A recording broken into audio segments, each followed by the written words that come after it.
এখনো হয়নি makeup viral শান্ত ভাইয়ের? প্রায় শেষের দিকে না? সময় তো অনেক চালু মেকআপে। মেকআপের জিনিসপত্র নেই আর কি বলবো। আরো কিউট না? বিউটি পার্লারে হইলে আরো সুন্দরই তো, অনেক কিছু আছে। চুরি নিয়ে আসো নাই শ্যাম্পু করো না মাথায় সামনে দিকে সামনে বড় ভাই শ্যাম্পু করেন না কেন? ও জেল দিছে দিকে আঠা হয়ে গেছে।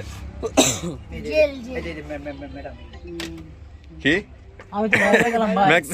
ফোন করো ম্যাডাম না ভাইরাল গেলাম ভাইরাল। ভাইরাল ভাইরাল শান্ত ভাই এমনিতেই ভাইরাল। মেকআপ আর্টিস্ট হেল লাগা ম্যাডাম ডাকছো?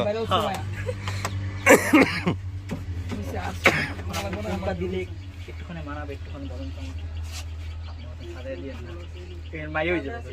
না হইব না ইচ্ছে যে কালো থাকতে যেন না দেখা যায়। হইছে এত টাইম নিলে হবে না। একটুখানি ফিল্টার মেরে দেন। ফিল্ম মারলা কোন যে